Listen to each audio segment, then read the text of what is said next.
Despinatus Scotus, Cliseton Romusu, Sedenum et Hicketum Rhino, Exihison Ministri Petraia Panda. Dans les profondeurs d'un temple maudit, une voix s'élève, gutturale et sinistre, résonnant comme un écho venu des ténèbres.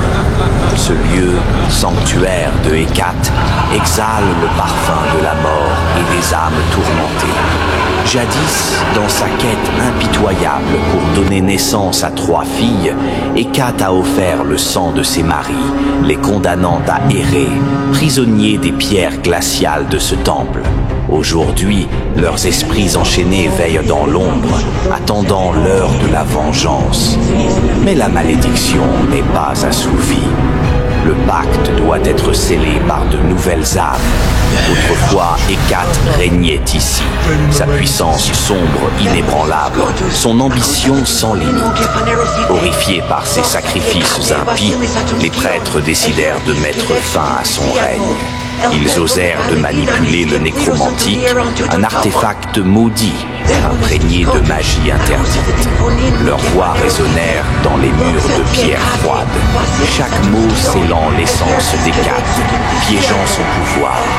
À la lueur tremblotante des torches, elle commença à se transformer, son corps se durcissant, son regard figé dans une défiance éternelle, tandis que la pierre l'engloutissait.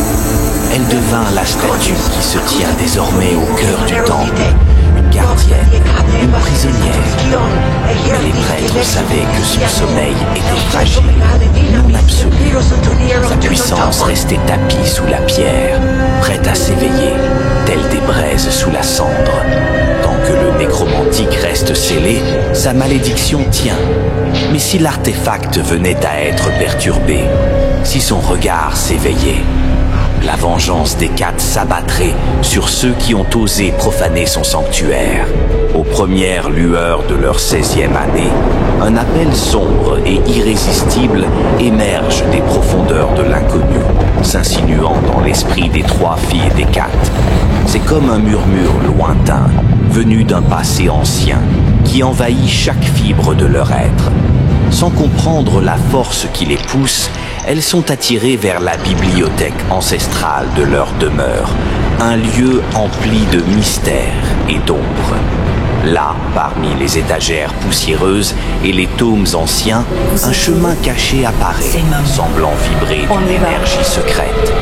Chaque pas les mène plus profondément dans le temple, là où la lumière s'éteint et où les ombres dansent. Elles avancent, comme ensorcelées, sous l'emprise d'une magie ancestrale, chaque mouvement les rapprochant de la salle sacrée, le nécromantia, où repose leur mère, Hécate, figée dans la pierre. Leurs cœurs battent, en synchronie avec cet appel qui les hante et les captive.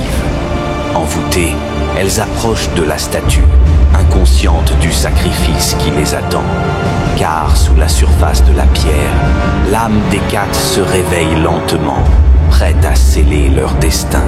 Lorsque les 3 filles atteignent finalement la statue d'Hécate, un changement étrange se produit. Sous leurs yeux, la pierre se met à vibrer et la statue s'éveille, révélant une Hécate majestueuse et terrifiante, libérée de sa prison de pierre par leur présence. Elle les observe, son regard mystérieux et glaçant les transperce, puis, d'une voix envoûtante, elle leur dévoile son sombre dessein. Elle leur offre un choix qui n'est qu'illusion, car leur destin est déjà scellé. Hécate, dans un dernier acte de pouvoir, lève les mains et prononce des mots anciens. Et sous son regard implacable, le corps de ses filles commence à se durcir. Leurs membres, figés dans un mélange de crainte et de résignation, se transforment en pierre, leur chair devenant froide, rugueuse et éternelle. Les 3 jeunes filles, devenues gardiennes, sont désormais liées à ce temple pour l'éternité, fusionnant avec l'histoire de leur mère et de ce lieu maudit. Figées pour toujours, elles sont condamnées à veiller en silence, éternelles gardiennes du sanctuaire d'Hécate. Hécate, dans toute sa splendeur terrifiante, quitte majestueusement le temple, tandis que ses 3 filles, figées en statue, veillent éternellement en silence, témoins de l'inébranlable pouvoir de leur mère. Les murmures affirment qu'elle erre encore, un spectre insaisissable dans les brumes du passé, pourtant si proche. Peut-être même est-elle parmi nous, dissimulée sous des traits humains, guettant l'heure de réveiller son pouvoir sombre. Joyeux Halloween à vous tous. N'oubliez plus de vous abonner, de liker et de partager la vidéo.